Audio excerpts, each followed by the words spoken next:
प्रेम से बोलिए पवन पुत्र हनुमान की जय। भक्तों, आज सुनेंगे जेठ मंगलवार हनुमान जी की व्रत कथा। हनुमान जी का पंचमुखी रूप बहुत ही दिव्य और चमत्कारी माना गया है। मान्यता है इस रूप में बजरंग बली की पूजा करने से आपके जीवन में सुख शांति स्थापित होती है और सभी कष्ट दूर हो जाते हैं। तो आइए श्रवण करते हैं हनुमान जी की पंचमुखी अवतार की पावन गाथा। ये बात उस समय की है जब लंका में महाबलशाली मेघनाथ के साथ बड़ा ही भीषण युद्ध चला। अंततः मेघनाथ मारा गया। रावण जो अब तक मद में चूर था, राम सेना खास तौर पर लक्ष्मण का पराक्रम सुनकर थोड़ा तनाव में आ गया। रावण को कुछ दुखी देखकर रावण की माँ केकसी ने उसके पाताल में बसे दो भैया अहिरावण और महिरावण की याद दिलाई। रावण को याद आया कि यह दोनों तो उसके बचपन के मित्र रहे हैं। लंका का राजा बनने के बाद उनकी सुध ही नहीं ले रही थी। रावण यह भली प्रकार जानता था कि अहिरावण व महिरावण तंत्र मंत्र के महापंडित, जादू टोने के धनी और माँ कामाक्षी के परम भक्त है। रावण ने उन्हें बुला भेजा और कहा कि वह अपने छल बल कौशल से श्री राम व लक्ष्मण का सफाया कर दे। यह बात दूतों के जरिए विभीषण को पता लग गई। युद्ध में अहिरावण व महिरावण जैसे परम मायावी के शामिल होने से विभीषण चिंता में पड़ गए। विभीषण को लगा कि भगवान श्री राम और लक्ष्मण जी की सुरक्षा व्यवस्था कड़ी करनी पड़ेगी। बहुत सोच विचार करके उन्हें लगा कि इसका जिम्मा हनुमान जी को ही सौंप देना चाहिए।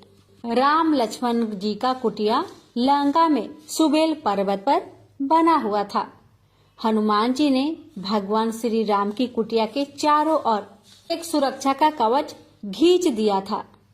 कोई जादू टोना, तंत्र मंत्र का असर या मायावी राक्षस इसके भीतर नहीं घुस सकते थे। अहिरावण और महिरावण श्री राम और लक्ष्मण जी को मारने उनकी कुटिया तक पहुंचे, पर इस सुरक्षा घेरे के आगे उनकी एक ना चली, वह असफल रहे। ऐसे में उन्होंने एक चाल चली। अहिरावण विभीषण का रूप धर के कुटिया में घुस गया। राम और लक्ष्मण पत्थर के सपाट शिलाओं पर गहरी नींद से सो रहे थे। दोनों राक्षस ने बिना आहट के दोनों भाई भगवान राम और लक्ष्मण जी को उठा लिया और अपने निवास पाताल की ओर लेकर चल दिए। विभीषण लगातार सतर्क थे। उन्हें कुछ देर में ही पता चल गया कि कोई अनहोनी घट चुकी है। विभीषण को अहिरावण पर शक था। उन्हें राम लक्ष्मण की जान की चिंता बहुत सताने लगी। विभीषण ने हनुमान जी को महिरावण के बारे में बताते हुए कहा कि वे उसका पीछा करें। लंका में अपने रूप में घुसना राम भक्त हनुमान के लिए ठीक न था। सो उन्होंने पंछी का रूप धारण कर लिया और पंछी का रूप में ही निकुंभला नगर में पहुंच गए। निकुंभला नगरी में पंछी रूप धरे हनुमान जी ने कबूतर और कबूतरी को आपस में बात करते हुए सुना।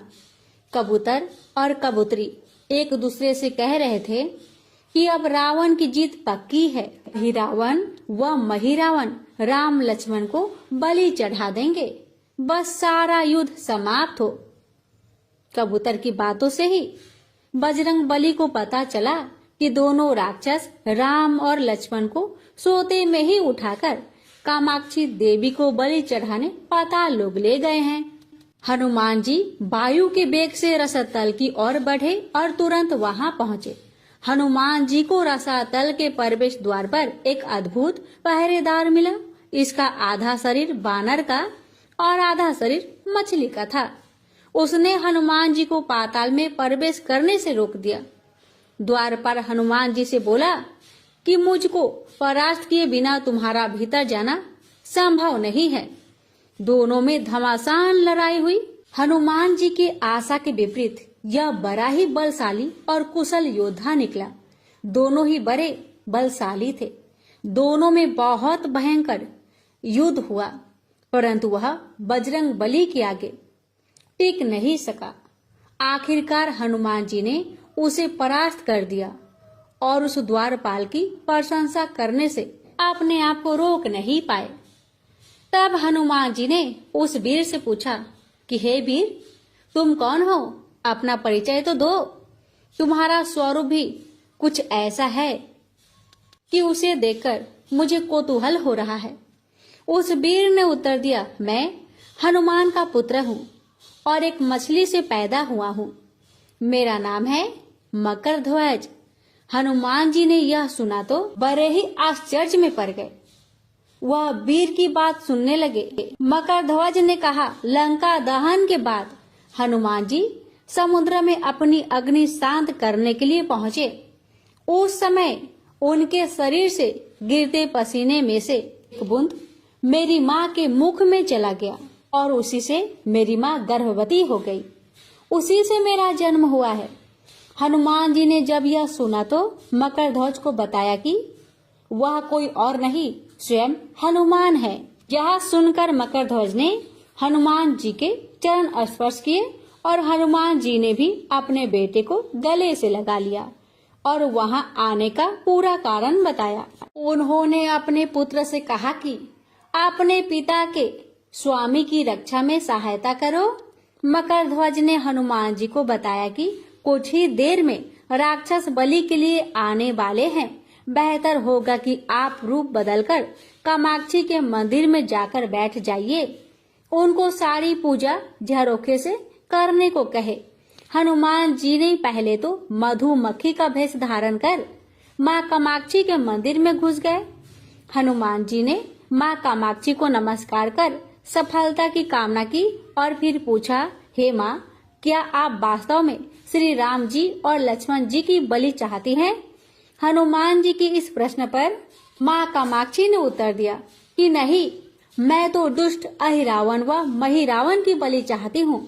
यह दोनों मेरे भक्त तो है, पर अधर्मी और अत्याचारी भी है। आप अपने प्रयत्न करो, सफल रहोगे। मंदिर में 5 दीप जल रहे हैं, अलग अलग दिशाओं और स्थान पर। माँ ने कहा, यह दीप अहिरावण ने मेरी प्रसन्नता के लिए जलाए हैं। जिस दिन इस 5 दीपक को एक साथ ही बुझा दिया जाएगा, उस दिन इन दोनों राक्षस का अंत सुनिश्चित हो जाएगा। इस बीच गाजे बाजे का शोर सुनाई पड़ने लगा। अहिरावण महिरावण बलि चढ़ाने के लिए आ रहे थे। हनुमान जी ने अब माँ कामाक्षी का रूप धरा। जब अहिरावण और महिरावण मंदिर में प्रवेश करने ही वाले थे कि हनुमान जी का महिला स्वर गूंजा। हनुमान जी बोले, मैं कामाक्षी देवी हूँ और आज मेरी पूजा झरोखे से करो। झरोखे से पूजा आरंभ हुई। ढेर सारा चढ़ावा माँ कामाक्षी को झरोखे से चढ़ाया जाने लगा। अंत में बंधन बलि के रूप में राम लक्ष्मण जी को उसी में डाला गया। दोनों बंधन में बेहोश थे। हनुमान जी ने तुरंत उन्हें बंधन मुक्त किया। अब पाताल लोक से निकलने की बारी थी, पर उससे पहले माँ कामाक्षी के सामने अहिरावण महिरावण की बलि देकर उनकी इच्छा पूरी करनी थी और दोनों राक्षसों को उनके किए की सजा भी देना था। अब हनुमान जी ने मकरध्वज को कहा कि वह अचेत अवस्था में लेटे हुए भगवान राम और लक्ष्मण का खास ख्याल रखे और उसके साथ मिलकर दोनों राक्षसों के खिलाफ युद्ध छेड़ दिया। पर यह युद्ध आसान नहीं था। अहिरावण और महिरावण बड़ी मुश्किल से मरते तो फिर 5-5 के रूप में जिंदा हो जाते। इस विकट स्थिति में मकरध्वज ने बताया कि अहिरावण की एक पत्नी नागकन्या है। अहिरावण उसे बलात्कार लाया है। वह उसे पसंद नहीं करती, पर मन मार के उसके साथ है। वह अहिरावण की राज जाननी होगी। उससे उसकी मौत का उपाय पूछा जाए। अब उसके पास जाए और सहायता मांगे। मकरध्वज ने राक्षसों को युद्ध में उलझाए रखा और उधर हनुमान अहिरावण की पत्नी के पास पहुंच गए। अहिरावण की पत्नी नागकन्या से उन्होंने कहा कि यदि तुम अहिरावण के मृत्यु का भेद बता दो तो हम उसे मारकर तुम्हें उसके चंगुल से मुक्ति करा देंगे। अहिरावण की पत्नी ने कहा, मेरा नाम चित्रसेना है, मैं भगवान विष्णु की परम भक्त हूँ। मेरे रूप पर अहिरावण मर मिटा और मेरा अपहरण कर यहाँ कैद किया हुआ है, पर मैं उसे नहीं चाहती। लेकिन मैं अहिरावण का भेद तभी बताऊंगी जब मेरी इच्छा पूरी हो जाएगी। हनुमान जी ने अहिरावण की पत्नी नागकन्या चित्रसेना से पूछा कि आप अहिरावण की मृत्यु का रहस्य बताने के बदले क्या चाहती हैं? आप मुझसे अपनी शर्त बताए, मैं उसे जरूर मानूंगा, जरूर पूरा करूंगा। चित्रसेना ने कहा, दुर्भाग्य से अहिरावण जैसा असुर मुझे हर लाया, इससे मेरा जीवन खराब हो गया। मैं अपने दुर्भाग्य को सौभाग्य में बदलना चाहती हूँ। आप अगर मेरा विवाह श्री राम से कराने का वचन दे तो मैं अहिरावण के वध का रहस्य आपको जरूर बताऊंगी। अब तो हनुमान जी सोच में पड़ गए। भगवान श्री राम तो एक पत्नी निष्ठ है, अपनी धर्म पत्नी देवी सीता को मुक्त कराने के लिए असुरों से युद्ध कर रहे हैं। वह किसी और से विवाह की बात तो कभी न स्वीकारेंगे। मैं कैसे वचन दे सकता हूँ? फिर सोचने लगे कि यदि समय पर उचित निर्णय न लिया जाए तो स्वामी की प्राण ही संकट में है। असमंजस की स्थिति में बेचैन हनुमान जी ने ऐसी राह निकाली कि सांप भी मर जाए और लाठी भी न टूटे।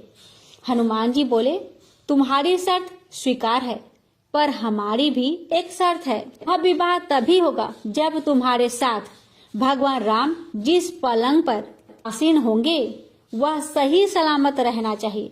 यदि वह टूटा तो इसे अपशकुन मानकर वचन से पीछे हट जाऊंगा। जब महाकाय अहिरावण के बैठने से पलंग नहीं टूटा तो भला श्री राम के बैठने से कैसे टूटेगा? यह सोचकर चित्रसेना तैयार हो गई। उसने अहिरावण समेत सभी राक्षसों के अंत का सारा भेद बता दिया। चित्रसेना ने कहा, दोनों राक्षसों के बचपन की बात है। इन दोनों के कुछ शरारती राक्षस मित्र ने कहीं से एक भ्रामरी को पकड़ लिया। मनोरंजन के लिए वे उसे भ्रामरी को बार बार कांटों से छेद रहे थे। भ्रामरी साधारण भ्रामरी न थी, वह भी बहुत मायावी थी, किंतु किसी कारण बस वह पकड़ में आ गई थी। भ्रामरी की पीड़ा सुनकर अहिरावण और महिरावण को दया आ गई और अपने मित्रों से लड़कर उसे छुड़ा दिया। मायावी भ्रामरी का पति भी अपने पत्नी की पीड़ा सुनकर आया था और अपनी पत्नी की मुक्ति से प्रसन्न होकर उस भौरे ने वचन दिया था कि तुम्हारे उपकार का बदला हम सभी भ्रमर जाति मिलकर चुकाएंगे।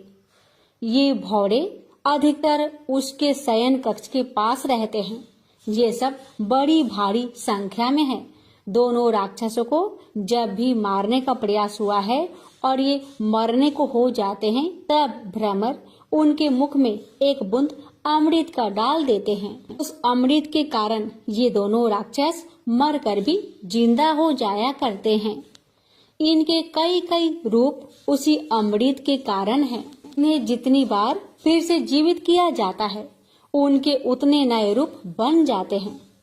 इसलिए आपको पहले इस भौरों को मारना होगा। हनुमान जी रहस्य जानकर लौटे। करध्वज ने अहिरावण को युद्ध में उलझा रखा था तो हनुमान जी ने भौरों का खात्मा शुरू किया। वे आखिर हनुमान जी के सामने कहाँ तक टिकते।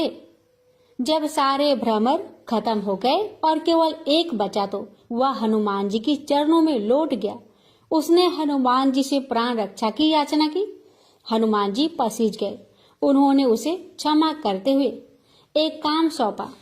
हनुमान जी बोले, मैं तुम्हें प्राण दान देता हूँ, पर एक शर्त पर कि तुम यहाँ से तुरंत चले जाओगे और अहिरावण की पत्नी के पलंग की पार्टी में घुसकर जल्दी से जल्दी उसे पूरी तरह खोखला बना दोगे।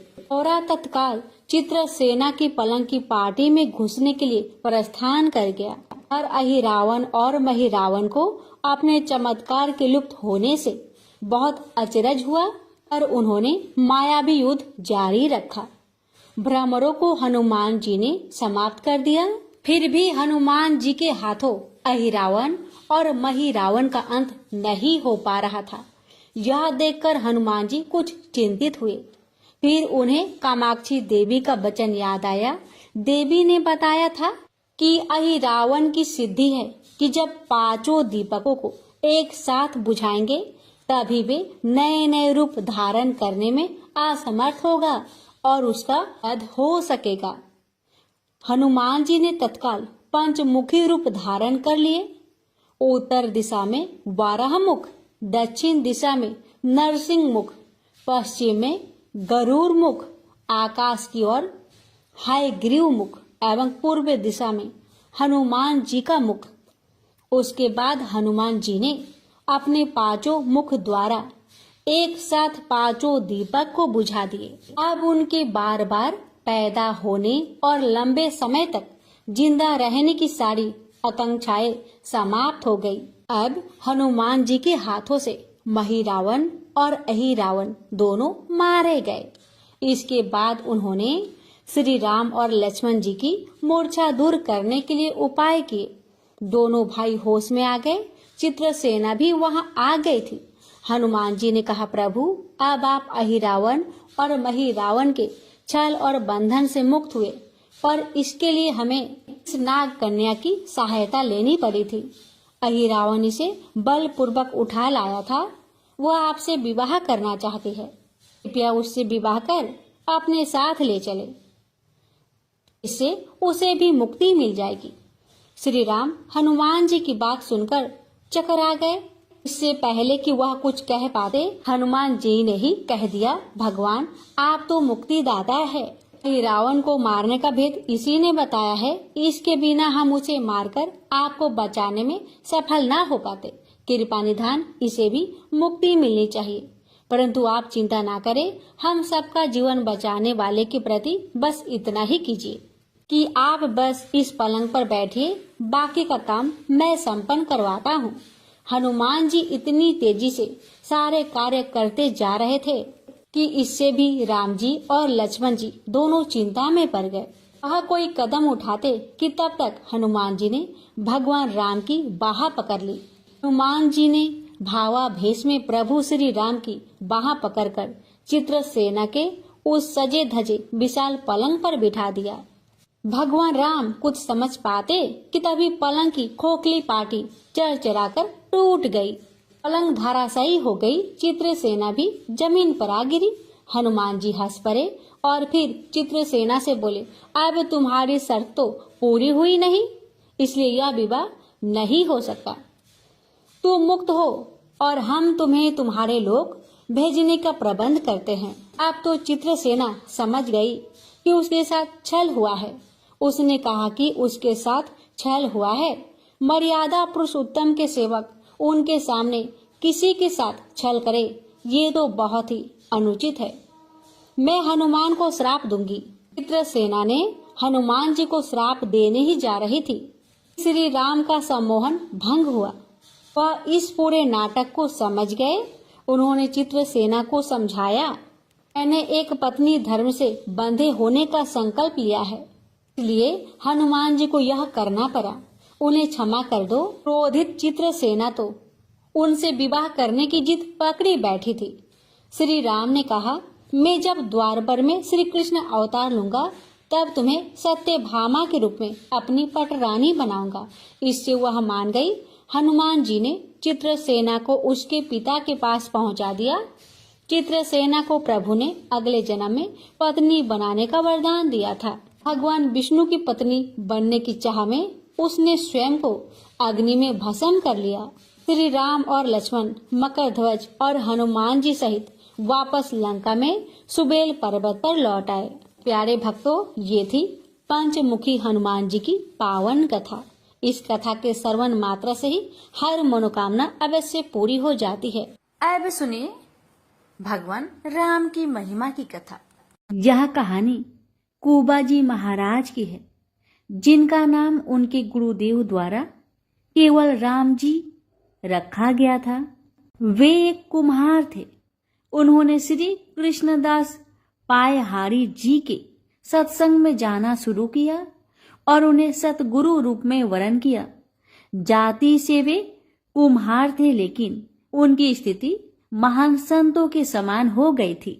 वे संतों की सेवा में लीन रहते थे।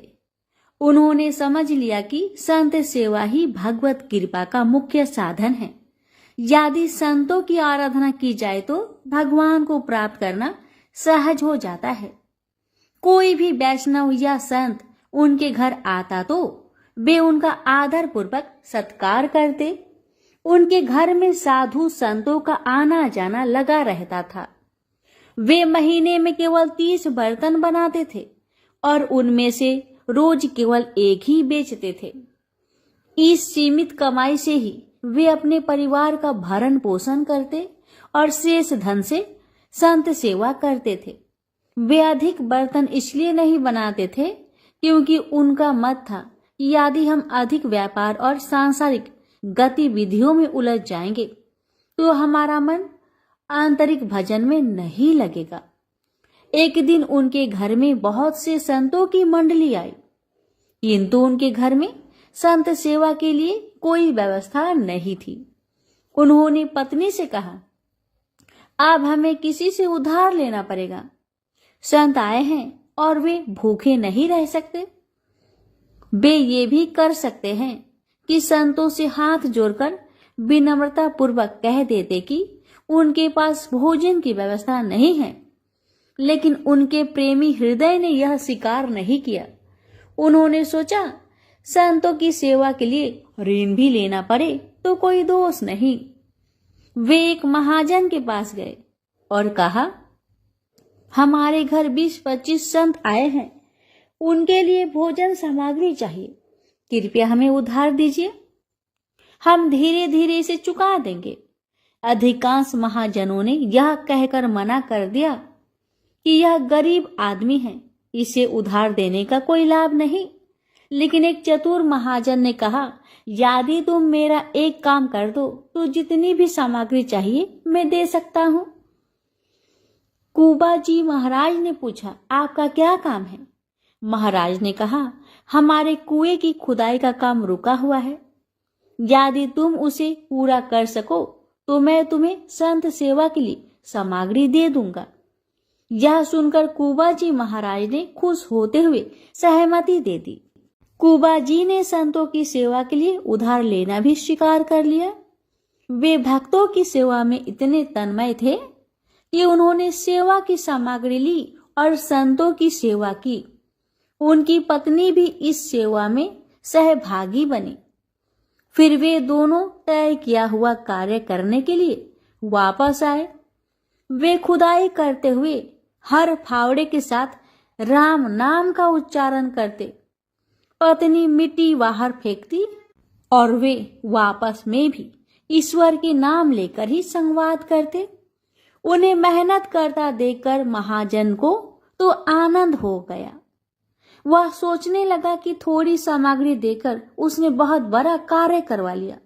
जैसे जैसे फावड़ा चलता, केवल राम जी सिया राम कहते मिट्टी निकालकर तसले में रखते और संकेत में अपनी पत्नी से कहते, सिया राम अर्थात उठाओ।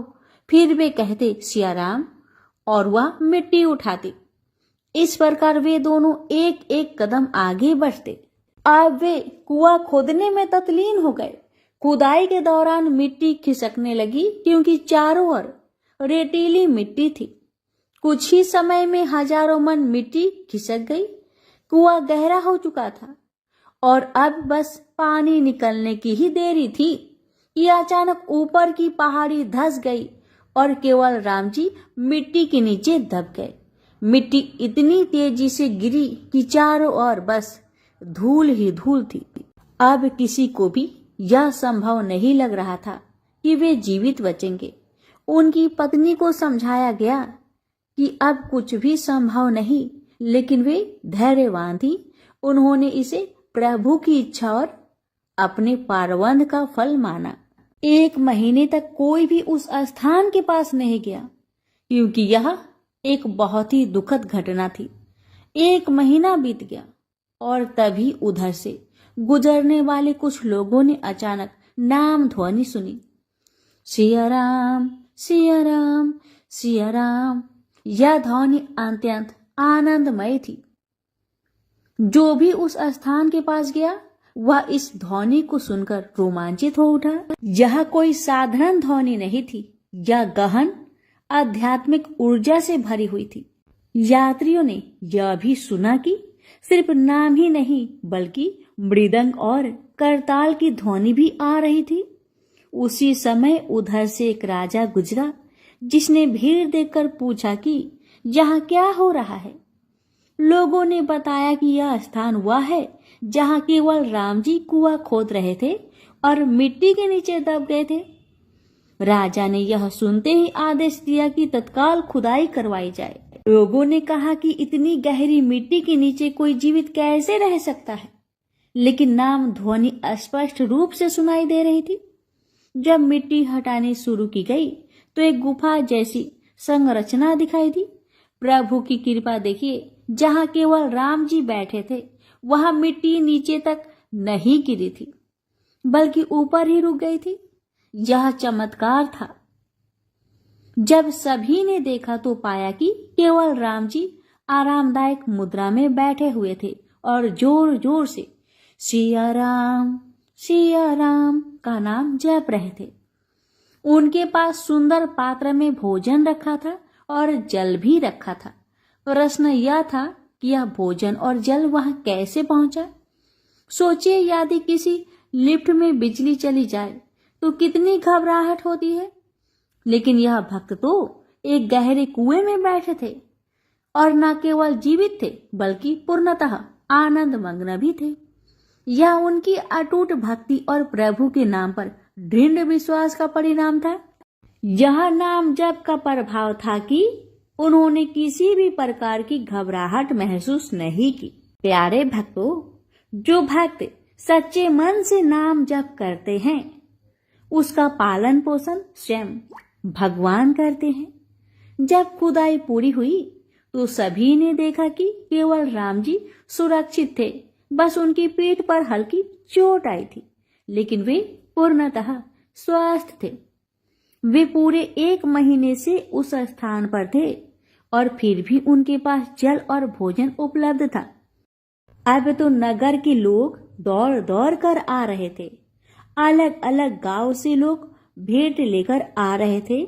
यह आश्चर्य की बात थी कि 1 महीना बीत जाने के बावजूद वे जीवित थे और भजन कर रहे थे। लोग श्रद्धा से उनके चरणों में झुक गए। यह ईश्वर की कृपा थी। यह नाम जप की महिमा थी। नाम जप में अद्भुत शक्ति है। यह केवल राम जी का दृढ़ विश्वास और भजन ही था जिसने उन्हें मृत्यु के मुख से बाहर निकाला। यह भगवान के नाम ही अपार महिमा को दर्शाता है। प्रेम से बोलिए सिया रामचंद्र की जय। हे भगवान, आपकी इस पावन कथा को जो भी भक्त श्रद्धा पूर्वक पूरा सुने उस भक्त की हर मनोकामना को पूर्ण करे। जय सिया राम।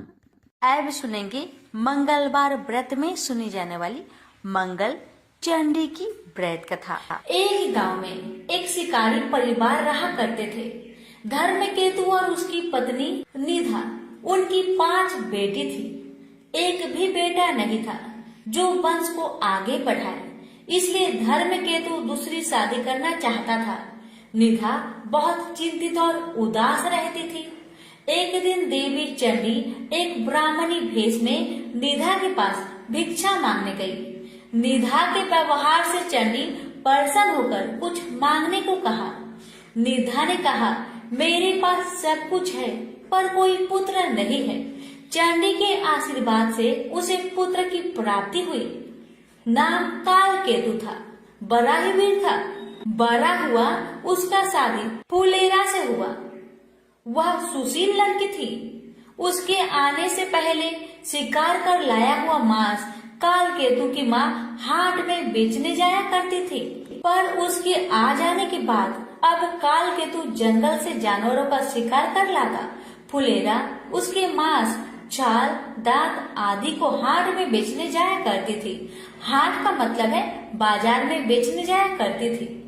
बेटे ने घर अच्छे से संभाल लिया था। ये देखकर पति पत्नी काशी चले गए।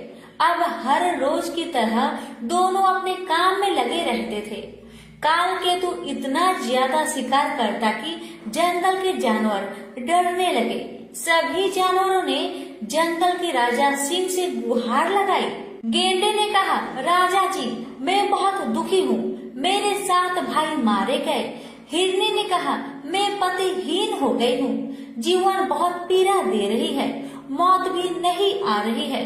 बंदर ने कहा, मैं वंश विहीन हो गया हूँ, काल केतु मेरे बच्चों को बांधकर बेच दिया।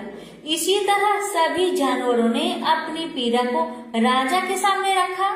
उन्होंने कहा, हम लोग आपके राज्य से कहीं और चले जाएंगे। सिंह राजा ने कहा, आप लोग नहीं डरे, मैं स्वयं काल केतु से लड़कर आप लोगों की रक्षा करूंगा। सिंह और काल केतु में युद्ध हुआ। सिंह भाग गया और काल केतु जीत गया।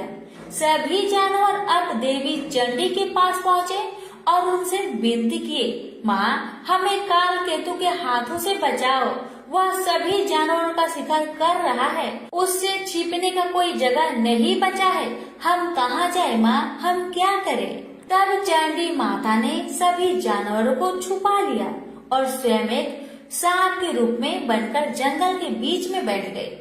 उधर काल केतु जंगल में जानवरों का शिकार करने निकला तो उसे कोई जानवर नहीं मिला। वह चिंतित होने लगा। उसका जीवन तो बस जानवर पर ही टिका था। अब वे क्या खाएंगे और क्या पिएंगे।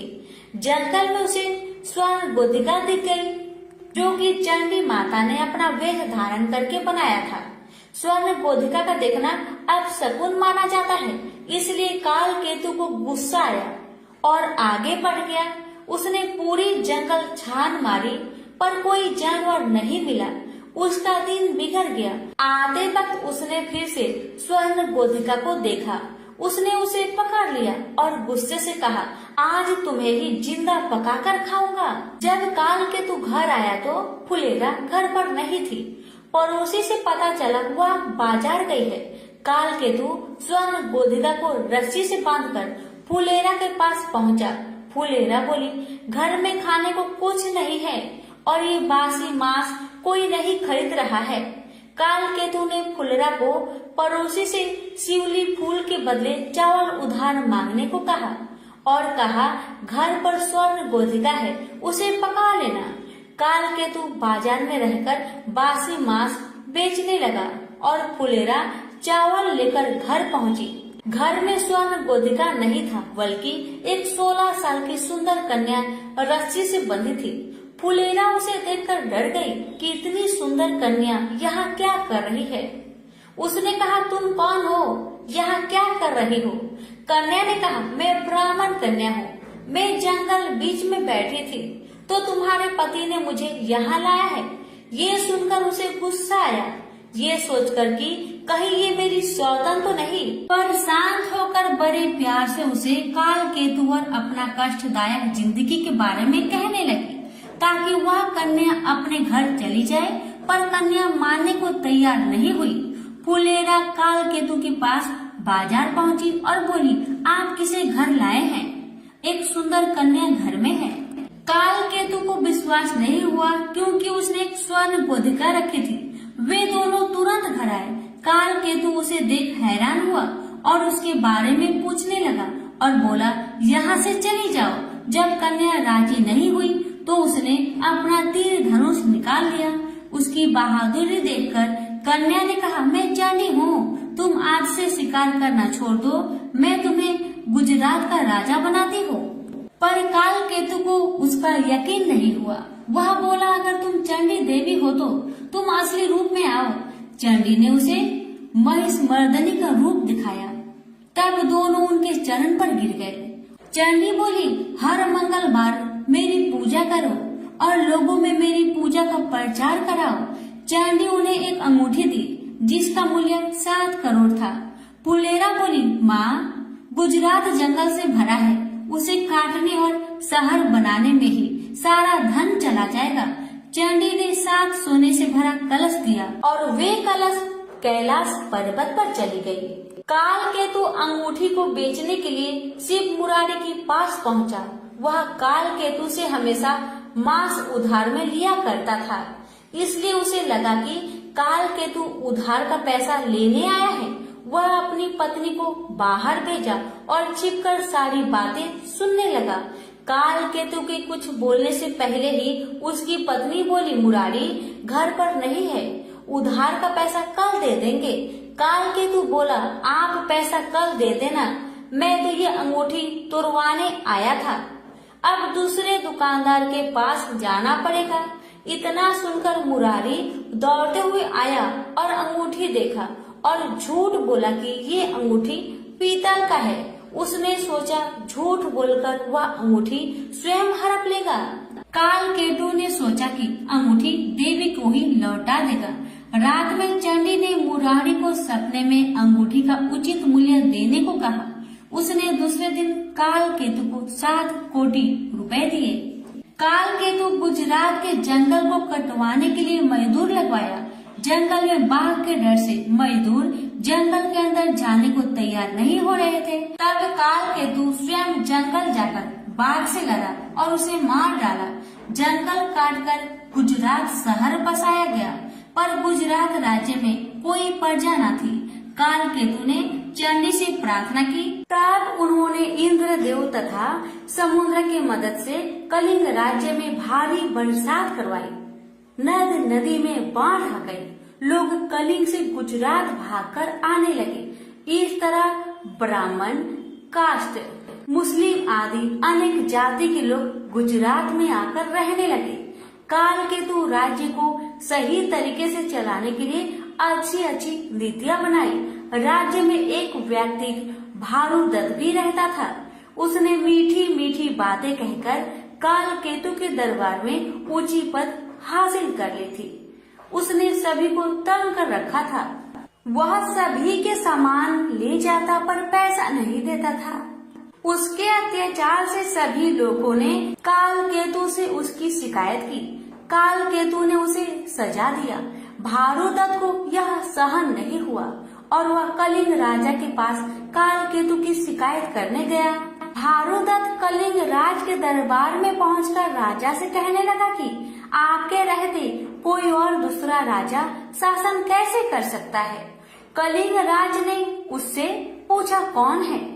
यदि तुम सच कह रहे हो तो दिखाओ हमें। भानुदत्त ने कलिंग राज के दूत को ये सब दिखाया। कलिंग राज ने काल केतु पर आक्रमण किया। दोनों के बीच भीषण युद्ध हुआ, पर काल केतु हार गया। उसे काल कोठरी में डाल दिया गया। रात को चंडी देवी ने कलिंग राज को सपने में दर्शन दी और बताई कि काल केतु को मैंने गुजरात का राजा बनाया है, उसे आजाद कर दो। उसी समय कलिंग राजा दौड़ते हुए आए और काल केतु को आजाद करवाए और उसे गुजरात का राजा बना दिया। भानुदत्त को सजा मिली। काल केतु खुशी खुशी अपना जीवन राज्य चलाने लगा। प्रेम से बोलिए चंडी मैया की जय। अब सुनेंगे मंगलवार व्रत में सुनी जाने वाली मंगला गौरी माता जी की प्रेत कथा। इन सभी कथाओं को जो भक्त श्रद्धा और भक्ति के साथ पूरा सुनता है, उसकी हर मनोकामना अवश्य पूर्ण होती है। एक नगर में एक व्यापारी अपनी पत्नी के साथ सुखी से जीवन व्यतीत कर रहा था। उसे धन दौलत की कोई कमी नहीं थी और वह खुशहाल जिंदगी बिता रहा था। लेकिन उस व्यापारी को एक ही दुख था कि उसके कोई संतान नहीं थी। इसलिए सारी सुख सुविधाएं होते हुए भी दोनों पति पत्नी खुश नहीं थे। दिन रात पूजा पाठ में लगे रहते थे, ये उम्मीद से क्या पता भगवान उनकी सुनी गोद भर दे। भगवान ने उनकी प्रार्थना सुनी भी। उनकी पूजा अर्चना करने के बाद उन्हें पुत्र का वरदान प्राप्त हुआ। लेकिन उसके जन्म के समय ज्योतिष ने कहा कि वह अल्प आयु है और 16 साल के होते ही सांप के काटने से उसकी मृत्यु हो जाएगी। इस बात को जानने के बाद पति पत्नी और भी दुखी हो गए, लेकिन उन्होंने इसे ही अपना और पुत्र का भाग्य मान लिया। उन्होंने 16 साल की उम्र से पहले ही अपने बेटे का विवाह सुकन्या से कर दिया। इस कन्या की माता माँ मंगला गौरी का व्रत किया करती थी और उसने अपनी पुत्री को भी विवाह के बाद सुखी जीवन के लिए माँ मंगला गौरी का व्रत रखने की सलाह दी थी। विवाह के बाद कन्या ने ससुराल आकर विधि विधान से मंगला गौरी का व्रत किया और माँ गौरी की पूजा अर्चना की, जिसके परिणाम स्वरूप उसे अखंड सौभाग्यवती का आशीर्वाद प्राप्त हुआ और सेठ के पुत्र की मृत्यु टल गई और तभी से माँ मंगला गौरी की व्रत की मान्यता अधिक बढ़ गई। प्रेम से बोलिए मंगला गौरी माता की जय हो। प्राचीन काल में कुरु देश में श्रुत कीर्ति नामक एक राजा शास्त्र ज्ञाता, कीर्तिमान तथा शत्रु रहित था। वह 64 कलाओं को जानने वाला तथा धनुर्विद्या में निपुण था।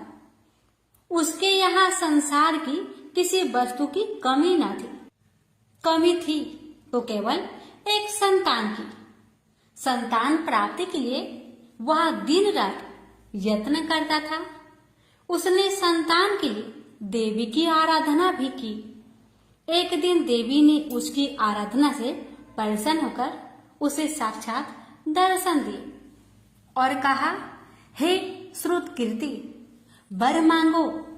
राजा श्रुत कीर्ति ने कहा, माँ, यदि आप मुझ पर प्रसन्न हैं तो मुझे एक पुत्र दीजिए। आपकी कृपा से मेरे यहाँ धन्य धान्य आदि किसी चीज की कमी नहीं, बस एक कमी है तो पुत्र सुख की। इसको छोड़कर मेरे यहाँ सब आनंद है।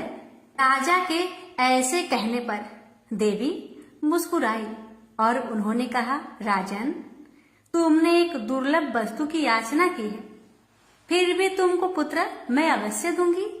लेकिन तुम मेरी बात को ध्यान देकर सुनो। तुम्हारे यहाँ जो पुत्र होगा वह बहुत गुणवान होगा, किंतु वह 16 वर्ष से अधिक जीवित नहीं रहेगा। हाँ, यदि एक सुंदर अथवा विद्या विहीन पुत्र होगा तो वह बहुत समय तक जीवित रहेगा। देवी की बात सुनकर राजा चिंता में पड़ गया और माता की बात अपनी पत्नी को बताया। कहा, हे रानी, माता रानी ने कहा है, अगर मैं गुणवान पुत्र का मांग करता हूँ तो वह 16 वर्ष तक जीवित रहेगा। अगर अनपढ़ गंवार पुत्र की मांग करता हूँ तो वह दीर्घ काल तक जीवित रहेगा। अब तुम बताओ मैं क्या करूं और क्या मांगू। बहुत सोच विचार करके राजा ने गुणी संपूर्ण लक्षण युक्त 16 वर्ष की आयु वाला पुत्र मांगा। देवी ने कहा, राजा, मेरे मंदिर के मुख्य द्वार पर आम का पेड़ है। मेरी आज्ञा है कि तुम उस पेड़ से एक आम तोड़कर अपनी रानी को खाने के लिए दे दो और उसको खाने से ही रानी का गर्भ अवश्य ठहरेगा। राजा ने प्रसन्न होकर देवी के मंदिर के मुख्य द्वार पर जो आम का पेड़ था वहां से एक आम तोड़कर अपनी पत्नी को खाने के लिए दिया। रानी ने भी माँ मंगला गौरी के आदेश अनुसार फल खाया और 10 मास के पश्चात उसके यहाँ देव पुत्र तुल्य पुत्र पैदा हुआ। हर्ष शोक से संपन्न राजा ने राजकुमार का अतकर्म आदि संस्कार करवाया और भगवान सदाशिव का ध्यान धरकर उसका नाम चिरायु रखा। लड़का अपने माता पिता की देख रेख में चांद की तरह बढ़ने लगा। दिन बीतते चले गए और उसका 16वां वर्ष आरंभ हो गया। राजा रानी दोनों को चिंता सताने लगी। राजा ने सोचा, मैंने यह पुत्र बड़े कष्ट से प्राप्त किया है, अपनी आंखों के सामने इसका मृत्यु कैसे देख सकूंगा, कैसे सह सकूंगा। यह विचार करके उसने राजकुमार को उसके मामा के साथ काशी में भेज दिया। जाने के समय रानी ने अपने भाई से कहा, भाई, तुम कार्पटिक भेष धारण करके राजकुमार को काशी ले जाओ मैंने इसके जन्म से पूर्व भगवान श्री सदाशिव से प्रार्थना की थी कि हे प्रभु, पुत्र प्राप्ति पर मैं उसे जगत पिता की यात्रा के लिए भेजूंगी। इसको इसी समय काशी ले जाओ, इसकी देह प्राण की रक्षा करना। रानी का भाई अपनी बहन की बात सुनकर भांजे को साथ लेकर काशी चला गया। कई दिन की यात्रा के पश्चात वह आनंद नगर पहुंचा। वहां पर वीरसेन नाम का एक राजा राज्य करता था, जो कि शास्त्र ज्ञाता, कीर्तिमान तथा शत्रु रहित था। उस राजा की कन्या मंगल गौरी अपने रूप लावण्य के कारण चहु और प्रसिद्ध थी। मानो वह राजकुमारी आकाश के चांद की तुलना में धरती की चांद थी। जिस समय राजकुमार चिरायु तथा उसका मामा आनंद नगर में शहर से बाहर के शाही बगीचे में पहुंचे, उस समय राजकुमारी मंगल गौरी अपनी सखी सहेलियों के साथ खेल रही थी। राजकुमार चिरायु तथा उसका मामा खेलती हुई लड़कियों को देखने लगे। खेलती हुई लड़कियों में से एक ने क्रोध में भरकर राजकुमार को गाली दिया। बालिका को क्रोधित और दुर्वचन कहते देखकर राजकुमारी ने उस बालिका से कहा, हे सखी, तुम गाली क्यों दे रही हो? तुम दुर्वचन क्यों कहती हो? मेरे संग अयोग्य वाणी बोलने वाली कोई भी स्त्री नहीं है। देखो, मंगला गौरी के प्रसाद एवं मंगला गौरी व्रत के प्रभाव से मेरे हाथ से जिसके माथे पर चावल गिर जाए, उसके साथ मेरा विवाह हो जाने पर यदि वह थोड़ी आयु वाला है तो भी चिरायु हो जाएगा। इसके बाद सब बालिकाएं अपने अपने घर को लौट गई। उस दिन राजकुमारी का विवाह वाहिक देश के ढिंड धर्मा राजा के पुत्र सुकेतु नाम वाले राजकुमार से होने वाला था। लेकिन सुकेतु मूर्ख, कुरूप तथा बहरा था। वर पक्ष वाले उसकी बजाय विवाह मंडप में अन्य अच्छा वर ले जाने की इच्छा प्रकट कर चुके थे। विवाह के पश्चात सुकेतु के बजाय प्रस्तुत वर को भगा दिया जाएगा और सुकेतु वाहिक देश को अपनी पत्नी लेकर लौट जाएगा। ऐसा विचार करके वर पक्ष के कुछ आदमी चिरायु के पास जाकर उसके मामा से कहने लगे, यह बालक तुम हमें दे दो, इसके द्वारा हमारा कार्य सिद्ध होने वाला है। इस भूमि पर परोपकार जैसा अन्य कोई धर्म नहीं है। उन लोगों की बात सुनकर चिरायु का मामा प्रसन्न हो गया, क्योंकि वह बगीचे में मंगल गौरी की बात सुन चुका था। उसने वर पक्ष वालों से कहा, आप लोग इस लड़के को क्यों चाहते हैं? विवाह के लिए वस्त्र गहने आदि तो मांगे जा सकते हैं, लेकिन कोई वर थोड़े ही मांगा जाता है। फिर भी मैं आपकी बात रखता हुआ लड़का को दे रहा हूँ। वर पक्ष राजकुमार चिरायु को विवाह मंडप में ले गए और विवाह के कार्य सिद्ध हो गया। जब सप्तपदी आदि कार्य होने के बाद रात में राजकुमार मंगल गौरी के साथ सोया, तभी उसका 16वां वर्ष समाप्त हो रहा था। ठीक उसी समय काल साप के रूप में वहां आया। संयोगवश उसी समय राजकुमारी की नींद खुल गई और वह सांप को देखकर मारे भय के कांपने लगी। फिर उसने भय त्याग कर सांप की पूजा की, पीने के लिए उसे बहुत सा दूध दिया, प्रार्थना की दीन वाणी से, उसकी स्तुति की। मंगल गौरी ने कहा, मैं उत्तम व्रत करूंगी, मेरे पतिदेव जीवित हो जाए और चिरंजीवी हो। देखते ही देखते सांप कमंडल में प्रवेश कर गया। अपनी कुछ की चोली से राजकुमारी ने कमंडल का मुख बांध दिया। उस समय राजकुमार अपने शरीर के अंगों को ऐंठते हुए जागकर उठकर बैठ गया। उसने राजकुमारी से कहा, मुझे बहुत भूख लगी है। राजकुमारी ने माता के समीप जाकर लड्डू आदि लाकर राजकुमार को खाने के लिए दिए। राजकुमार ने प्रसन्न होकर भोजन किया। हाथ धोते समय उसके हाथ से अंगूठी गिर गई। वह पान खाकर दोबारा सो गया। उसके सोने के बाद राजकुमारी कमंडल को बाहर फेंकने के लिए गई, लेकिन विधि के विधान से बाहर जाते समय चमकते हुए हार की चमक देखकर चकित रह गई। उसने उस घट में स्थित हार को अपने गले में पहन लिया। थोड़ी रात बाकी रहने पर चिरायु का मामा आकर उसे ले गया। चिरायु के जाने के बाद वर पक्षजन सुकेतु को वहां ले आए। मंगल गौरी ने जब सुकेतु को देखा तो कहा, यह मेरा पति नहीं है। इस पर वर पक्ष जनों ने राजकुमारी से कहा, हे देवी, यह तुम क्या कह रही हो? यदि कोई पहचान हो तो कहो। मंगल गौरी ने कहा, रात को मेरे पति ने जो मुझे जराऊ हार दिया है, उस हार के रत्नों की सुंदरता यह बताए, यह कोई अन्य ही है। रात्रि में अमृत सेजन के समय मेरे पति का केसर युक्त पद मेरी जांग में लगा हुआ है। लोग उसे देखो।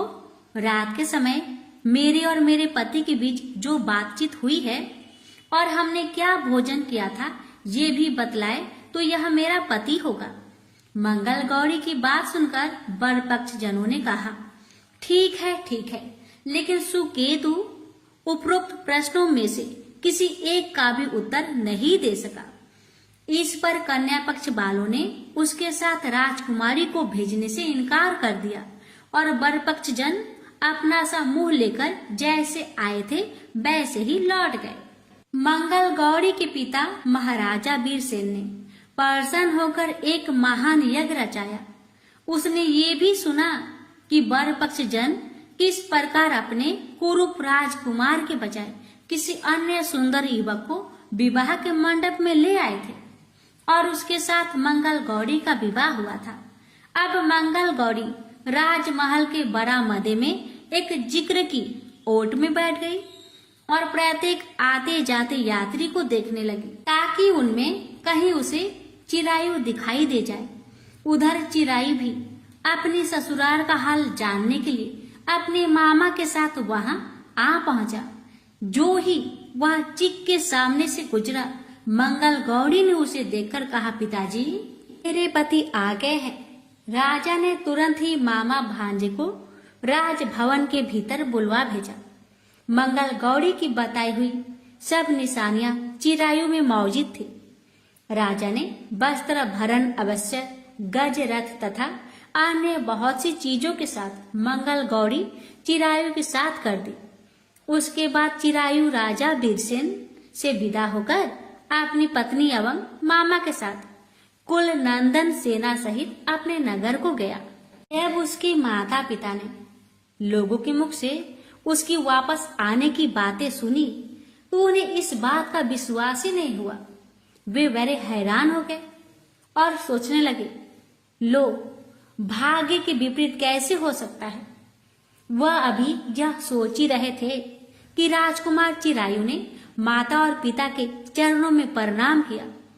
माता ने उसका सिर चूमा और उसके आनंद का कोई पराबर ना रहा। फिर उसने पुत्र वधू को अपनी गोद में बैठाकर उससे सारा हालचाल पूछा। मंगल गौरी ने उनको व्रत का महात्म्य तथा पिछला समस्त घटनाक्रम बतलाया। मंगला गौरी के कारण ही तभी से यह व्रत मंगल गौरी के नाम से प्रसिद्ध हुआ। जो कोई भी सुनेगा अथवा इसका कीर्तन करेगा, उसके सभी मनोरथ सिद्ध हो जाएंगे। बोलिए, मंगला गौरी माता की जय हो।